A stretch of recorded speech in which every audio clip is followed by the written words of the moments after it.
2011 թվականի մասին, ասեմ, որ այն փոփոխությունները, որ մենք ականատես եղանք աշխարհում 2011-11-ին,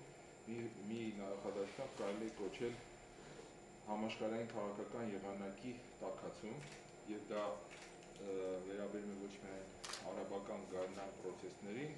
այլև նյույորքյան աշնանը, Occupy Wall Street-ին, մոսկովյան ձմեռվան, ինչպես նաև ղազախական ձմեռվան, եւ այս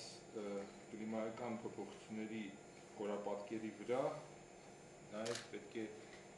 ասել աշխարհի ուժի կենտրոններում սկիզբ է առնում ընտրական փուլ, գիտեք, որ ոչ միայն Ռուսաստանն է մտնում ընտրական փուլ, այլ նաև Միացյալ Նահանգները, որը բավականին երկարատև պրոցես է,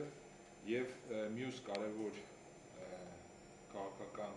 ուշադրություն գրավող երևույթը դա ֆինանսատնտեսական ճգնաժամի նոր գալարներն են, հատկապես Եվրոպայում ընթացող, որը նույնպես ուժի եվրոպական կենտրոնների ուշադրությունն է գրավելու առաջիկայում, եւ ինչպես նկատում եք, գնահատականները ֆինանսատնտեսական ճգնաժամի այնպիսին են, որ ճգնաժամը ենթադրվում է, որ տևելու է տարիներ եւ այս ենթադրյալ անկայունությունը մեզ շրջապատելու է բոլոր կողմերից։ Ահա, երբ որ մենք խոսում ենք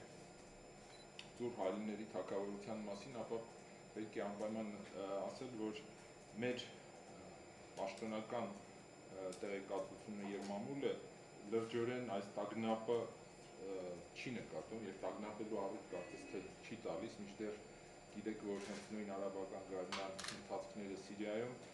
կարող են հանգեցնել մեծաքանակ հայկական գաղութի,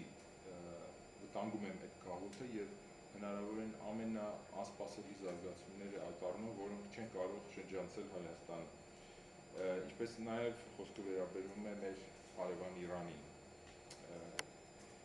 Մյուս ուրեմն ծուռ հայելիների երևույթը դա այն է, որ Հայաստանում եւ հայկական աշխարհում տեղի ունեցող քաղաքական ընթացքները նույնպես ծուռ են ներկայացվում, եւ ես կուզեի նշել, որ երկու իրար հակասական միտում է նկատվում Հայաստանում։